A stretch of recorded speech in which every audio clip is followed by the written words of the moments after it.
স্ত্রীর পরকীয়ার জেরে 12 বছরের সংসারের ইতি টানতে চলেছিল এক দম্পতি। স্বামী শেষবারের মতো স্ত্রীকে তার বাবার বাড়িতে রাখতে যাচ্ছিল, কিন্তু প্রতিমধ্যে স্ত্রী কিডন্যাপ হয়ে যায়। আবার এলাকাটাও ছিল কিডন্যাপারদের অভয়ারণ্য। অথচ পুলিশ এটা মানতে নারাজ। তাদের ধারণা মেয়েটি হয়তো তার পরকীয়া প্রেমিকের সাথে পালিয়ে গেছে। আবার কেউ কেউ মনে করছিল প্রতারণার দায়ে স্বামী হয়তো স্ত্রীকে সরিয়ে ফেলেছে। আদতে কি রহস্য লুকিয়ে আছে লোকচক্ষুর আড়ালে? এটা কি আসলে কিডন্যাপিং নাকি গভীর কোনো চক্রান্ত? জানতে হলে আসুন শুনে আসি সম্প্রতি রিলিজ পাওয়া তামিল অ্যাকশন থ্রিলার সিনেমা ফিদা মর্চির এক্সপ্লেনেশন।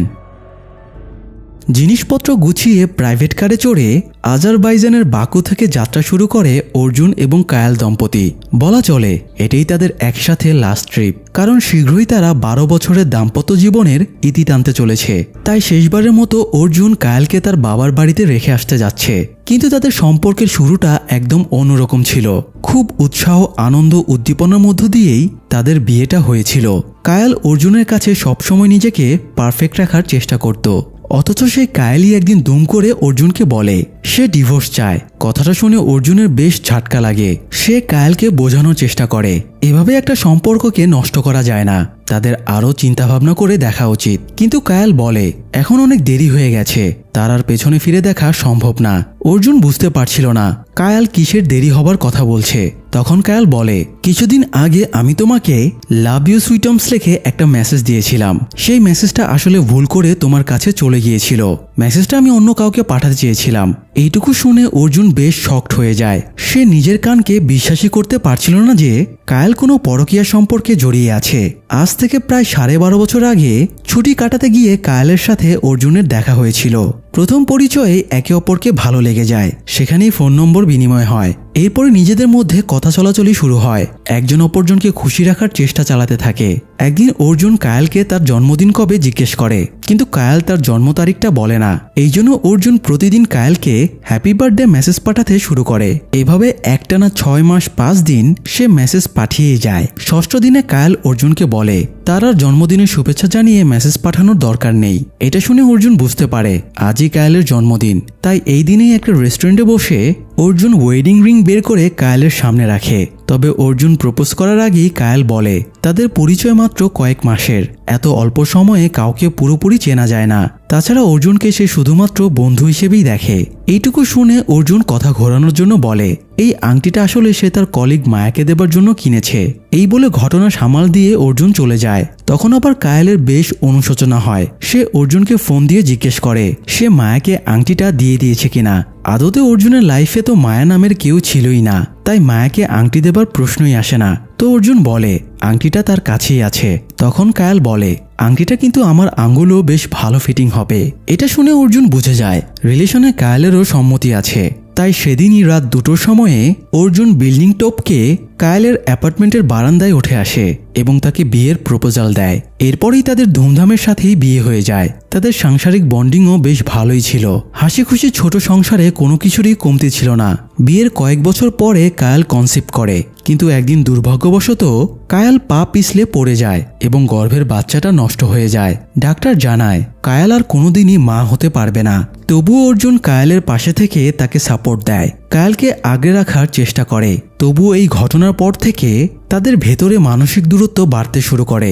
ব্যাপারটা এমন দাঁড়ায় যেন দুজন অপরিচিত মানুষ একই ছাদের নিচে বসবাস করছে। এভাবে একসময় কায়ালের নতুন একজন মানুষের সাথে পরিচয় হয়। তাকে পেয়ে কায়ালের রং জ্বলে যাওয়া দুনিয়াটা আবারও রঙিন হয়ে ওঠে। সেই পরিপ্রেক্ষিতেই নতুন জীবন শুরু করার জন্য কায়াল অর্জুনের কাছে ডিভোর্স চায়। প্রথমে অর্জুন, পরবর্তীতে কায়ালের বেস্ট ফ্রেন্ড অনুও তাকে অনেক বোঝায় যাতে সে এরকম ভুল সিদ্ধান্ত না নেয়। কিন্তু কায়াল তার সিদ্ধান্তে অটল ছিল। এই জন্য অর্জুনও তাকে ডিভোর্স দিতে রাজি হয়ে যায়। যতদিন না ডিভোর্সের কার্যক্রম শেষ হচ্ছে ততদিন কায়াল তার বাবার বাড়িতে থাকতে চাইছিল। অর্জুনও এতে রাজি হয়ে যায়। তবে সে কায়ালকে অনুরোধ করে বলে তোমার বাবার বাড়ি এখান থেকে প্রায় 9 ঘন্টার রাস্তা, আমি নিজেই তোমাকে সেখানে পৌঁছে দিতে চাই।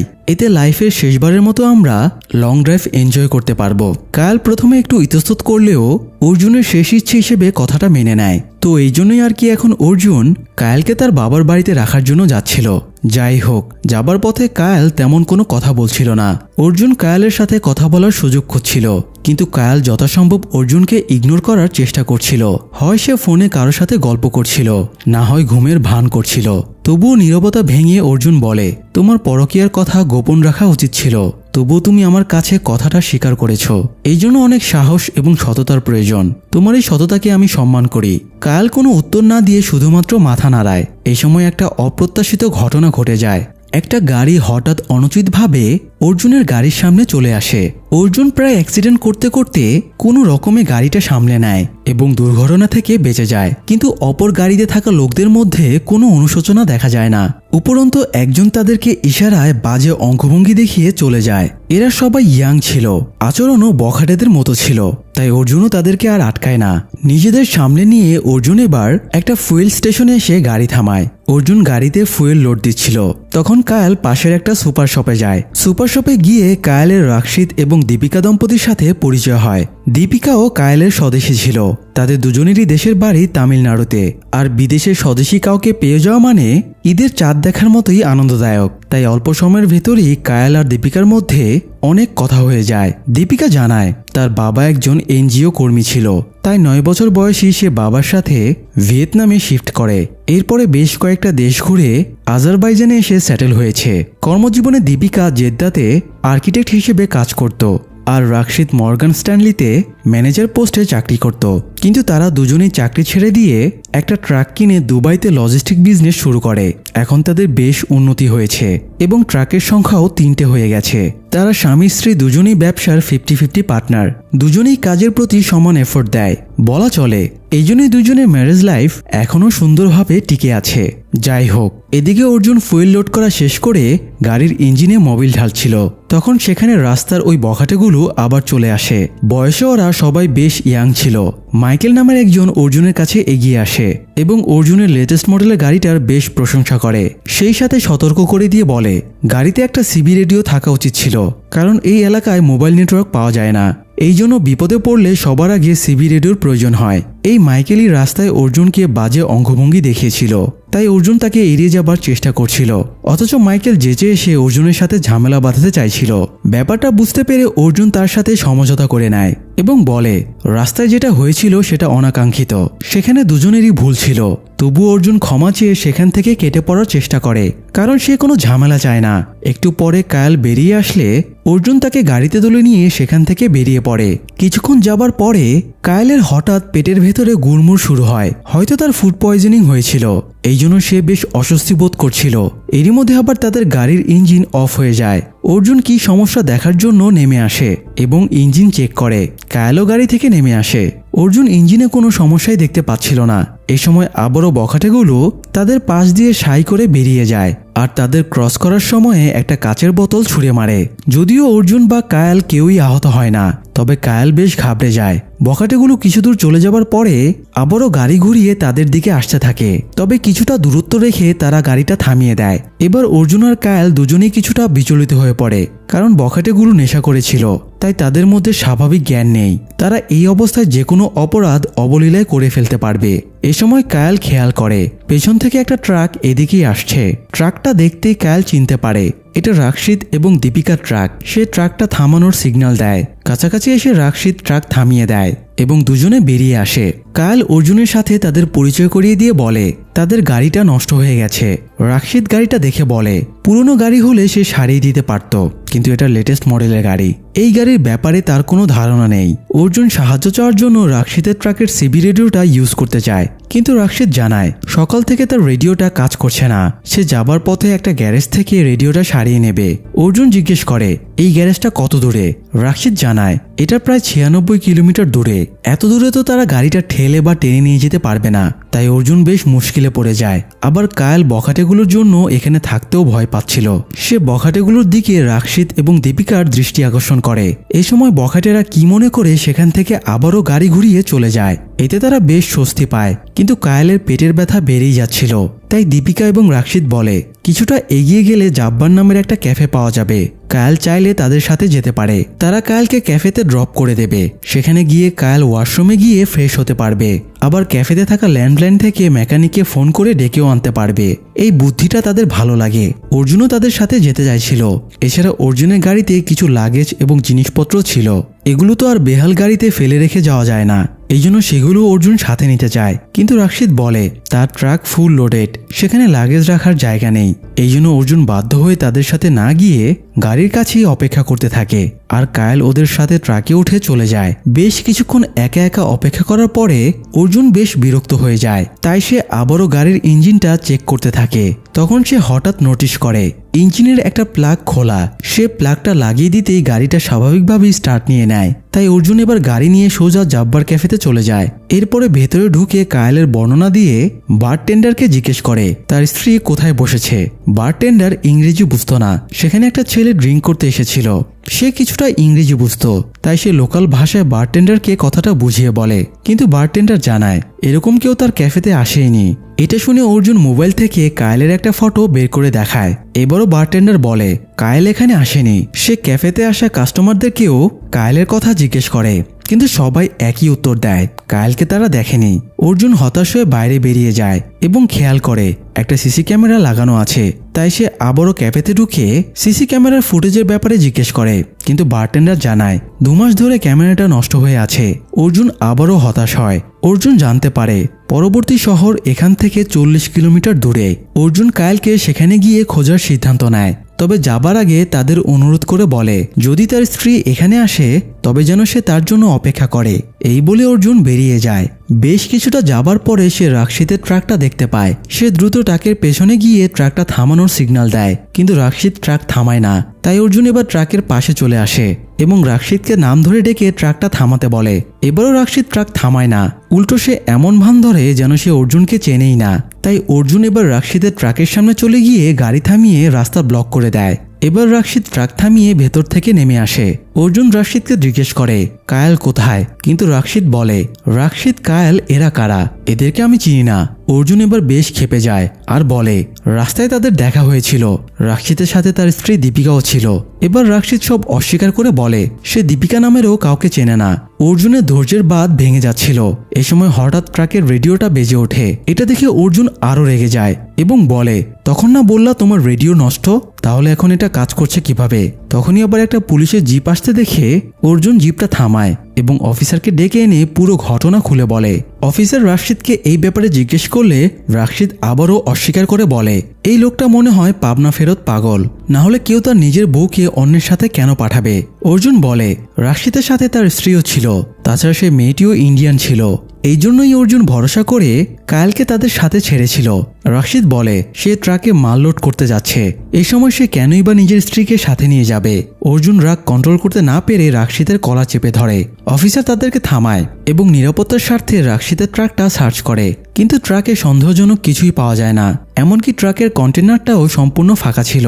অথচ তখন রাস্তায় সে বলেছিল তার ট্রাক ফুল লোডেড। অফিসার এবার দুজনের আইডি দেখতে চায়। অর্জুনের আইডি তো ঠিকই ছিল, কিন্তু রাশিদের আইডি এবং রোড পারমিট অনুযায়ী তার নাম রাশিদ না, বরং ধীরাজ। অর্জুন এবার আবারও খেপে গিয়ে রাশিদকে আঘাত করতে যায়, তবে অফিসার তাকে থামিয়ে দেয়। রাশিদ অফিসারকে বলে সে খোদা ব্রিজে মালামাল ডেলিভারি নিতে যাবে, দেরি করলে তার কন্ট্রাক্ট বাতিল হয়ে যাবে, তাই তাকে এখনই রওনা দিতে হবে। তবে পরবর্তীতে যদি তাকে প্রয়োজন হয় তবে সে থানায় এসে দেখা করবে। এবার আর অফিসারের তার উপরে কোনো সন্দেহ থাকে না, এই জন্য অফিসার তাকে যেতে দেয়। অর্জুনের বিরোধিতা করলে অফিসার বলে তার আইডি রোড পারমিট একদম লিগ্যাল, তাকে আটকে রাখা সম্ভব না। অফিসার অর্জুনকে পরামর্শ দেয় 31 কিলোমিটার গেলে শেকি নামের শহর পাওয়া যাবে, সেখানে একটা থানা আছে। থানায় এই অফিসার বা শেরিফের ডেপুটি হলো মাজিদ। সে অর্জুনকে থানায় গিয়ে মাজিদের সাথে দেখা করতে বলে। মাজিদ তাকে যথাসম্ভব কায়েলকে খুঁজতে সাহায্য করবে। তো অর্জুন এবার থানায় গিয়ে মাজিদের সাথে দেখা করে। মাজিদকে সে কায়েলের ফটো দেখিয়ে পুরো ঘটনা খুলে বলে। অর্জুন আজারবাইজানের লোকাল ভাষা বুঝতো না, এই জন্য মাজিদ ভয়েস ট্রান্সলেটর দিয়ে অর্জুনের সাথে কনভারসেশন চালায়। মাজিদ বলে আজারবাইজানের ক্রাইম রেট খুবই কম, এখানে কিডন্যাপিং এর মতো ঘটনা তেমন ঘটে না বললেই চলে, তাই 24 ঘন্টার আগে কোনো মিসিং কেস ফাইল করা হয় না। তবে সে অর্জুনের কেসটা স্পেশালি দেখবে, এই জন্য অর্জুনকে তাদের সম্পর্কের ব্যাপারে বিস্তারিত ডিটেলস দিতে বলে। মাজিদ যখন জানতে পারে তাদের ডিভোর্স হতে যাচ্ছে এবং কায়েলের আরেকজনের সাথে রিলেশন আছে, তখন মাজিদ বলে তাহলে হয়তো কায়েল তার বয়ফ্রেন্ডের সাথেই পালিয়ে গেছে। এখানে কোনো কিডন্যাপিংয়ের ঘটনাই ঘটেনি। কিন্তু অর্জুন জোর দিয়ে বলে কায়েল এরকম করবে না। রাশিদ এবং দীপিকা দম্পতি কায়েলকে কিডন্যাপ করেছে, তো মাজিদ তাকে যথাসম্ভব সাহায্য করার প্রতিশ্রুতি দেয়। এবার অর্জুন আবারও জাব্বার ক্যাফেতে ফিরে আসে এবং বারটেন্ডারকে জিজ্ঞেস করে সে যাওয়ার পরে কায়েল এখানে এসেছিল কিনা। বারটেন্ডার এবারও জানায় কায়েল এখানে আসেনি। অর্জুনের বারবার এসে জিজ্ঞাসা করায় বারটেন্ডার বেশ বিরক্ত হয়ে যায়। এ সময় ক্যাফেতে আসা এক বৃদ্ধ লোক অর্জুনকে মহিলা ওয়াশরুমে গিয়ে খুঁজতে বলে। আতঙ্কে থাকা অর্জুন কিছু না ভেবেই মহিলা ওয়াশরুমে গিয়ে কায়েলকে ডাকতে শুরু করে। তখন অন্য একজন মহিলা বেরিয়ে আসে। এতে ক্যাফেতে থাকা সবাই হাসতে শুরু করে এবং অর্জুনকে তাচ্ছিল্য করতে থাকে। অর্জুন ভালো করে পর্যবেক্ষণ করে বুঝতে পারে এখানে যারা এসেছে তারা কেউ স্বাভাবিক মানুষ না, সবার চেহারায় ক্রিমিনাল ছাপ আছে। এ সময় অর্জুনের খেয়াল হয় বারটেন্ডার সবার অর্ডারের স্লিপ কেটে রাখছে। এটা দেখে সে জোর করে অর্ডার স্লিপগুলো দেখতে শুরু করে, এগুলোর মধ্যে কোনোটায় কায়েলের নাম আছে কিনা। তার এসব পাগলামি দেখে বারটেন্ডার খুব রেগে যায় এবং বন্দুক বের করে অর্জুনকে ক্যাফে থেকে তাড়িয়ে দেয়। অর্জুন সম্পূর্ণ হতাশ হয়ে বাইরে বেরিয়ে আসে। অর্জুন বাইরের ল্যান্ডলাইন থেকে থানায় ফোন করতে যাচ্ছিল, তখন পাশেই গাড়ির কাছে একটা ছেলে বসেছিল। সে অর্জুনকে জিজ্ঞেস করে তোমার বউ হারিয়ে গেছে। কথাটা শুনে অর্জুন চমকে ওঠে এবং ছেলেটাকে জিজ্ঞেস করে সে এটা কিভাবে জানলো। ছেলেটা কায়েলের ড্রেসের সম্পূর্ণ বিবরণ দেয়, যা কায়েলের সাথে হুবহু মিলে যায়। ছেলেটা শারীরিক ও মানসিকভাবে প্রতিবন্ধী ছিল, তাই অর্জুন বুঝতে পারছিল না তাকে বিশ্বাস করা উচিত কিনা। তবে ছেলেটা খুব কনফিডেন্সের সাথে বলে একটা সাদা ট্রাক এসে থামে। এরপরে কায়েলকে আরেকটা ট্রাকে তুলে নিয়ে যায়। কায়েলকে যারা নিয়ে গেছে ওরা খুব খারাপ লোক। কথাটা শুনে অর্জুনের মনটা হাহাকার হয়ে ওঠে। ছেলেটা বলে তাকে সবাই পাগল ভাবে, কিন্তু সে পাগল না, সে সবকিছু দেখে এবং বোঝে। ছেলেটা আরো জানায় কায়েলকে ওরা রুট 7-এর দিকে নিয়ে গেছে। অর্জুন ছেলেটাকে সাক্ষী হিসেবে থানায় নিয়ে যেতে চায়, কিন্তু ছেলেটা আটকে উঠে বলে এসব আসলে পুলিশেরই প্ল্যান, পুলিশই ক্রিমিনালদের দিয়ে এই কাজ করাচ্ছে। এখানে যত মেয়ে আসে সবাইকে এভাবে কিডন্যাপ করানো হয়। অর্জুন এবার আর এক মুহূর্ত দেরি না করে রুট 7-এর দিকে গাড়ি ছুটিয়ে দেয়। এক পর্যায়ে গাড়ির পথ বন্ধ হয়ে গেলে সে গাড়ি রেখে হাঁটা ধরে। কিছু দূর গিয়ে সিগারেটের শলাকা এবং বিয়ারের ক্যান পড়ে থাকতে দেখে তার সন্দেহ হয় কায়েলকে সত্যি এদিকে আনা হয়েছে। আরো কিছুটা এগিয়ে সে কয়েকটা পরিত্যক্ত গাড়ি দেখতে পায়। সে গাড়ি চেক করছিল, তখন মাইকেল পেছন থেকে অর্জুনকে আঘাত করে এবং তার দলবল নিয়ে অর্জুনকে মারতে শুরু করে। এ সময় অর্জুন ক্যাফের সামনে থাকা প্রতিবন্ধী ছেলেটাকেও মাইকেলের সাথে দেখতে পায়। আদতে ছেলেটা প্রতিবন্ধী না, বরং সে ভুল পথ দেখিয়ে অর্জুনকে এখানে নিয়ে এসেছে। মাইকেল জানায় সেই ফুয়েল স্টেশনে অর্জুনের গাড়ির ইঞ্জিনের প্লাগ খুলে দিয়েছিল। মাইকেলরা অর্জুনকে মেরে আরেক জায়গায় নিয়ে গিয়ে রাশিদ এবং দীপিকার হাতে তুলে দেয়। রাশিদ অর্জুনকে আরো কয়েকবার মারধর করে।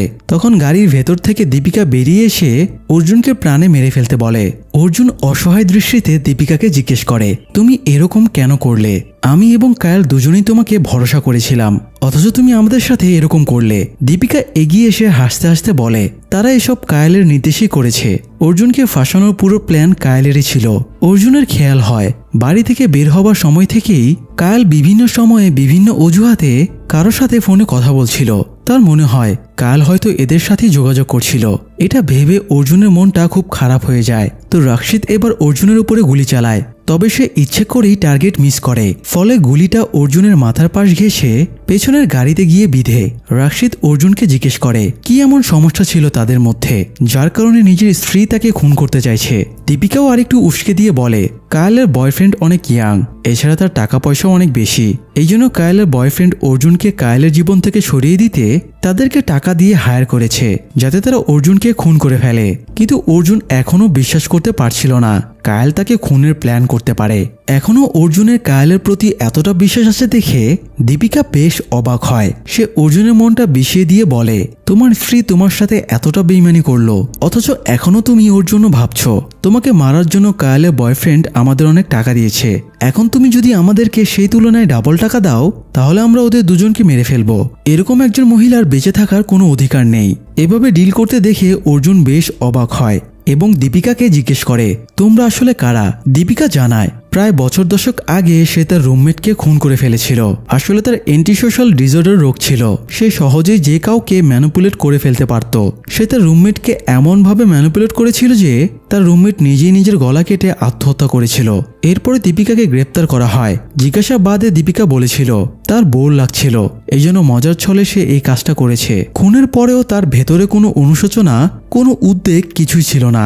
কোর্ট বুঝতে পারে বাইরের দুনিয়ার জন্য দীপিকা ডেঞ্জারাস থ্রেট হতে পারে, এই জন্য খুনের অপরাধে তাকে ফাঁসি দেওয়া হয়। আর ফাঁসি না হওয়া পর্যন্ত তাকে তিবিলিসি মেন্টাল হেলথ ইনস্টিটিউটে রাখার নির্দেশ দেয়। মেন্টাল অ্যাসাইলামে থাকাকালীন দীপিকা অনেকবার তাকে বের করে নিয়ে যাবার জন্য বাবা মাকে চিঠি লেখে, কিন্তু তারা কোনো পদক্ষেপ নেয় না। আসলে তাদের কিছু করারও ছিল না। তাই একদিন দীপিকা নিজেই বের হবার চেষ্টা করে, তবে ওয়ার্ড বয়েরা তাকে আটকে দেয়। এ সময় সেখানে রাশিদ তাকে সাহায্য করতে চলে আসে। রাশিদ তো দাগি আসামি ছিল, তাই তাকে ওখানে বন্দি করে রাখা হয়েছিল। রাশিদ একাই 3 জন ওয়ার্ড বয়কে মেরে ধরাশয়ী করে ফেলে এবং দীপিকার কাছে গিয়ে তার ভালো লাগার কথা বলে। ওয়ার্ড বয়রা ইমার্জেন্সি সাইরেন বাজিয়ে দিয়েছিল, তাই আরো কয়েকজন ওয়ার্ড বয় এসে রাশিদকে আটকে দেয়। সেলে যাবার আগে রাশিদ দীপিকাকে বলে যায়, চিন্তা করো না, আমি তোমাকে প্রোটেক্ট করব। কেউ একজন দীপিকার জন্য ভাবছে। এটা দীপিকার খুব ভালো লাগে। সেও রাশিদের প্রতি দুর্বল হয়ে যায়। এর কিছুদিনের ভেতরেই দুজনে মেন্টাল অ্যাসাইলাম থেকে পালিয়ে যায়। আর প্রথমেই দীপিকা বাড়ি গিয়ে নিজের বাবা মাকে হত্যা করে, কারণ ওনারা দীপিকার কোনো চিঠির রেসপন্স করেনি। এরপর থেকে দীপিকা আর রাশিদ কন্ট্রাক্ট কিলার হিসেবে কর্মজীবন শুরু করে। যাই হোক, নিজেদের পরিচয় পর্ব শেষ করে দীপিকা এবং রাশিদ বলে অর্জুনের সামনে দুটো চয়েস আছে, হয় সে টাকা দিয়ে নিজেকে এবং স্ত্রীকে বাঁচিয়ে নেবে, অথবা তারা অর্জুনকে মেরে ফেলবে। তবে টাকার বিনিময়ে অর্জুন যদি তার স্ত্রীকে বাঁচানোর বদলে মেরে ফেলতে চায়, তবে তারা সেটাও করবে। অর্জুনের নিজের জীবনের জন্য চিন্তা ছিল না, সে শুধুমাত্র কায়ালকে বাঁচাতে চাইছিল। রাশিদ আর দীপিকা অর্জুনের ব্যাপারে সমস্ত ডিটেল জানত। সে কোথায় চাকরি করত, কত টাকা বেতন পেত, এমনকি তার ব্যাংক ব্যালেন্স কত আছে সেটাও জানত।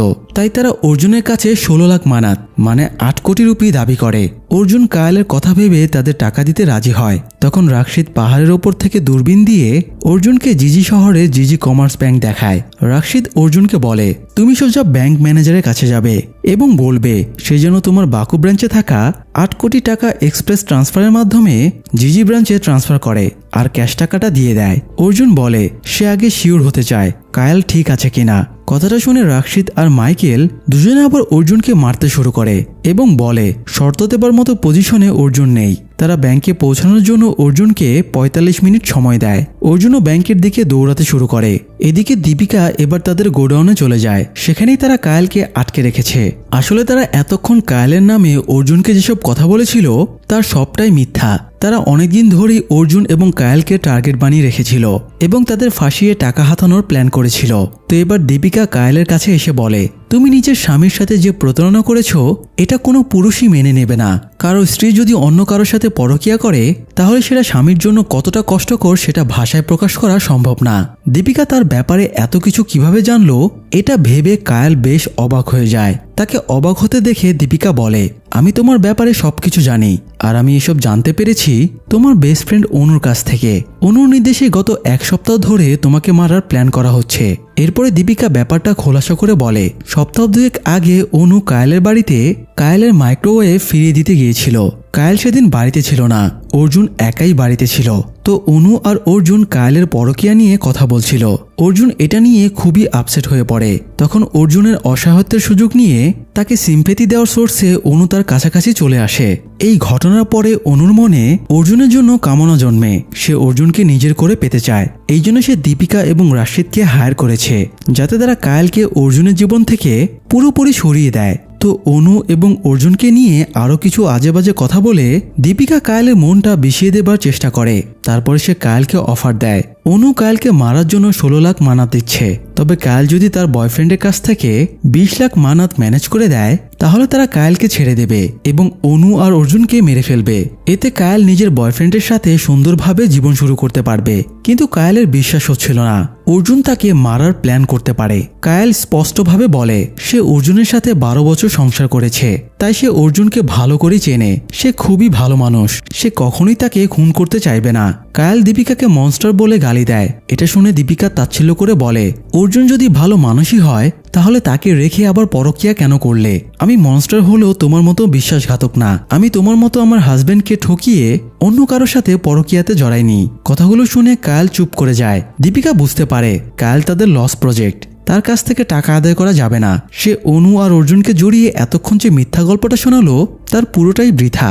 যাই হোক, এদিকে অর্জুন ব্যাংকে গিয়ে অ্যাকাউন্টের সমস্ত টাকা উঠিয়ে নেয় এবং বেরিয়ে আসে। তখন পাশের টেলিফোন বুথের টেলিফোনটা বেজে ওঠে। কাছেই দুজন লোক দাবা খেলছিল। তাদের মধ্যে একজন বৃদ্ধ লোক টেলিফোনটা রিসিভ করতে বলে। অর্জুন টেলিফোন রিসিভ করে রাশিদের আওয়াজ শুনতে পায়। রাশিদ তাকে বাম দিকে হেঁটে হাইওয়েতে আসতে বলে। সেখানে তাদের লোকজন অর্জুনকে উঠিয়ে নেবে। তো অর্জুন এবার হাইওয়েতে চলে যায়। সেখানে মাইকেল গাড়ি দিয়ে তার দলবল নিয়ে চলে আসে।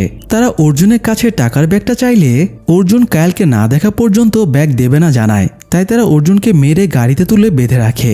তবে অর্জুন বুদ্ধি করে ব্যাংক থেকে একটা কলম চুরি করে নিয়ে এসেছিল। কলমের পেছনটা ড্যাগারের মতো ধারালো ছিল।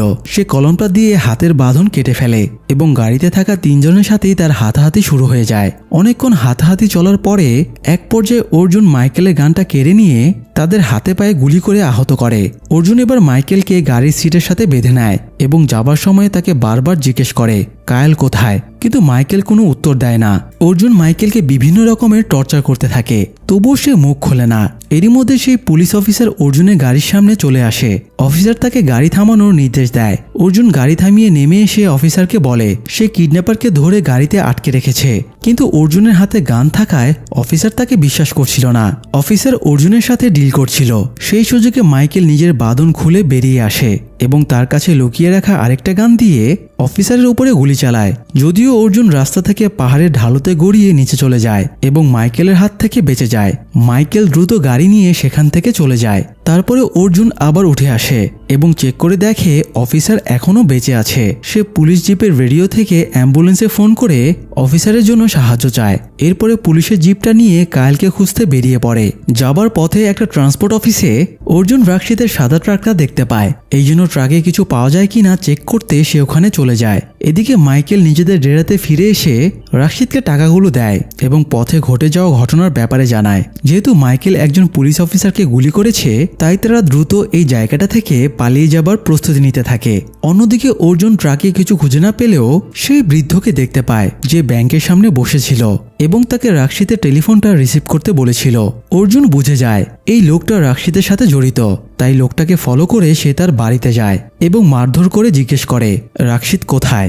লোকটা রাশিদের অ্যাড্রেস তো দেয়ই না, উল্টো বলে অর্জুন কখনই নিজের স্ত্রীকে উদ্ধার করতে পারবে না। এই সময় পাশের ঘর থেকে হুইল চেয়ারে লোকটার অতি বৃদ্ধ মা বন্দুক হাতে বেরিয়ে আসে এবং অর্জুনের উপরে গুলি চালায়। বয়সের ভারে মহিলার হাতের টিপ নষ্ট হয়ে গিয়েছিল, তাই গুলিটা গিয়ে নিজেরই ছেলের পায়ে লাগে। পরের গুলিটা একটা মেটালে লেগে আবারও ঘুরে এসে মহিলার গায়েই লাগে। তখন বাধ্য হয়ে লোকটা রাশিদের অ্যাড্রেস বলতেই যাবে, তখন দুটো তীর এসে অর্জুনের পায়ে লাগে। এরপরে ঘরে সেই জাব্বার ক্যাফের বারটেন্ডার এবং ক্যাফেতে থাকা আরেকজন ঢোকে। অর্জুন বুঝতে পারে এই শহরের প্রত্যেকে রাশিদের আন্ডারে কাজ করে। সে তাদের তিনজনের সাথে প্রাণপণে লড়াই করে এবং তাদের ধরাশয়ী করে ফেলে। তখন তারা স্বীকার করে রুট 13-তে একটা পুরনো গোডাউন আছে, রাশিদকে সেখানেই পাওয়া যাবে। তবে তারা সতর্ক করে দেয় ওই গোডাউনে একবার ঢুকলে প্রাণ নিয়ে ফেরা অসম্ভব। তবুও অর্জুন প্রাণের মায়া ত্যাগ করে কায়েলকে উদ্ধার করতে বেরিয়ে যায়। গোডাউনের এরিয়াতে ঢোকার পরে অর্জুন বুঝতে পারে ওরা ঠিকই বলেছিল, এই জায়গাটা অনেক গুন্ডাপান্ডা দিয়ে সিকিউর করে রাখা আছে। এখান থেকে বেঁচে ফেরা সত্যিই প্রায় অসম্ভব। তবুও স্ত্রীকে বাঁচানোর জন্য অর্জুন সুপারহিরো হয়ে ওঠে। মনের শক্তি আর শরীরের শক্তি এক করে সে একের পর এক গুন্ডাকে মেরে ধরাশয়ী করে ফেলে এবং গোডাউনের ভেতরে ঢুকে যায়। সেখানে সে আবারও মাইকেলের সামনাসামনি হয়ে যায়। দুজনে হাতাহাতি করছিল। তখন দীপিকা এসে মাইকেলকে ব্যাকআপ দেয়। দুজনের সাথে সে একা ফাইট করছিল।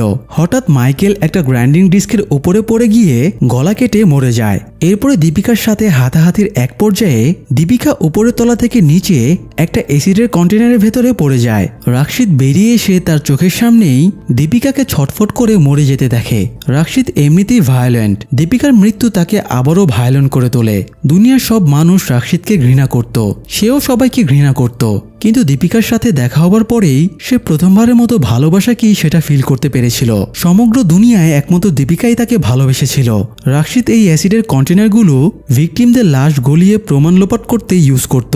সেই অ্যাসিডে দীপিকার প্রাণ গেল এটা সে মানতে পারছিল না, তাই সে অর্জুনকে বেদম মারতে শুরু করে।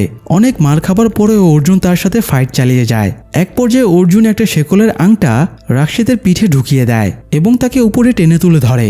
রাশিদের পায়ের নিচে শেডার মেশিন ছিল, যেটা দিয়ে লোহা, প্লাস্টিক ইত্যাদি জিনিস গুঁড়ো করা হয় আর কি। যাই হোক, অর্জুন রাশিদকে জিজ্ঞেস করে কায়েল কোথায়। কিন্তু মৃত্যুর দ্বারপ্রান্তে থেকেও রাশিদ কায়ালের লোকেশন বলে না। সে নিজেই শেডার মেশিনের ভেতরে পা ঢুকিয়ে দেয় আর কয়েক মুহূর্তের ভেতরেই মেশিনের চাপে তার শরীর বীভৎসভাবে ছিন্নভিন্ন হয়ে যায়। প্রমাণ নষ্ট করার জন্য রাশিদ এই মেশিন ইউজ করত, অথচ তার জীবননাশও এই মেশিনেই হলো। যাই হোক, কায়ালের খোঁজ না পেয়ে অর্জুন কাঁদতে কাঁদতে বাইরে চলে আসে। সে হতাশ হয়ে বসেছিল। তখন দুটো কুকুরকে একটা জায়গায় ঘোরাঘুরি করতে দেখে এগিয়ে যায়। সে ওখানকার মাটি সরিয়ে দেখে এখানে একটা পাতাল ঘর আছে। সে ভেতরে ঢুকে স্ট্রেচারে মুখে ব্যান্ডেজ করা একটা মহিলাকে দেখতে পায়। অর্জুন তাকে কায়াল ভেবে জড়িয়ে কাঁদতে শুরু করে। তবে ভাগ্য ভালো, এটা কায়াল না। অর্জুন একটু পরেই কিছুটা সামনে কায়ালকে সেন্সলেস অবস্থায় পড়ে থাকতে দেখে এবং তাকে অক্ষত অবস্থায় উদ্ধার করে। কিছুক্ষণ পরে খবর পেয়ে সেখানে পুলিশ চলে আসে। ঊর্ধ্বতন কর্মকর্তা জানায় রাশিদ আর দীপিকা ভিকটিমদের কাছ থেকে টাকা হাতানোর পরে হাজবেন্ডকে মেরে ফেলতো আর স্ত্রীকে প্লাস্টিক সার্জারি করে রাশিয়ান গ্যাংয়ের কাছে বিক্রি করে দিত। সার্জারি করতে গিয়ে যারা মরে যেত তাদের লাশকে তারা গুম করে দিত। পুলিশ খোঁজাখুঁজি করে 32টা ডেড বডি ট্রেস পেয়েছে। এছাড়া রাশিদ দীপিকার পাশাপাশি তাদের গ্যাং মেম্বার নিখিল এবং মাইকেলের ডেড বডিও পাওয়া গিয়েছে। পুলিশ বুঝতে পারছিল এদের খুনের পেছনে অর্জুনই দায়ী। তবে অর্জুন যেহেতু একজন পুলিশ অফিসারের প্রাণ বাঁচিয়েছে এবং এত বড় গ্যাংকে ধরিয়ে দিয়েছে, তাই তাকে ছেড়ে দেওয়া হয়। এদিকে কায়াল জ্ঞান ফিরে ঊর্ধ্বতন কর্মকর্তার কাছে জানতে পারে অর্জুনই তাকে নিজের জীবন বাজি রেখে উদ্ধার করেছে। কায়াল জানতে চায় অনু এসবের সাথে জড়িত কিনা। কর্মকর্তা জানায় অনু এসবের কিছুই জানে না। একটা জিমে অনু আর দীপিকার পরিচয় হয়েছিল। দীপিকার প্রথম টার্গেট অনুই ছিল, কিন্তু পরে অর্জুন আর কায়ালের ব্যাপারে জানতে পেরে এদেরকে সে টার্গেট হিসেবে সিলেক্ট করে। তো সব শুনে কায়াল বুঝতে পারে তখন দীপিকা তাকে যা বলেছিল সব মিথ্যা। যাই হোক, এরপরে অর্জুন কায়ালকে তার বাবার বাড়িতে নামিয়ে দেয়। কিন্তু কায়ালের এত অবহেলার পরেও অর্জুন প্রাণের মায়া ত্যাগ করে কায়ালকে বাঁচিয়েছে। এই জন্য কায়ালের পক্ষে আর অর্জুনকে ডিভোর্স দেওয়া সম্ভব ছিল না। কায়াল উপলব্ধি করে অর্জুনের চেয়ে বেশি তাকে এই দুনিয়ায় আর কেউ ভালোবাসবে না। তাই অর্জুন যখন ফিরে যাচ্ছিল তখন কায়াল আবারও তাকে থামিয়ে জড়িয়ে ধরে। সেই সাথে সিনেমাটাও এখানেই শেষ হয়ে যায়। দর্শক, সম্পর্কের চেয়ে বড় শক্তি আর কিছুই হতে পারে না। সম্পর্কের পবিত্র বন্ধন দিয়ে দুনিয়ার যে কোনো সংকটকে মোকাবেলা করা যায়। শুধু একটা জিনিস মনে রাখবেন, অন্যের কথায় কান দিয়ে কখনো ভালোবাসা মানুষকে সন্দেহ করবেন না। দুজনের মাঝে বোঝাপড়া ঠিক থাকলে সেই সম্পর্ককে ভাঙতে পারে এই সাধ্য দুনিয়ার কারণেই। যাই হোক, আজ এ পর্যন্তই। শীঘ্রই দেখা হবে নতুন কোনো সিনেমার এক্সপ্লেনেশন নিয়ে। ততক্ষণ সাথেই থাকুন। ধন্যবাদ।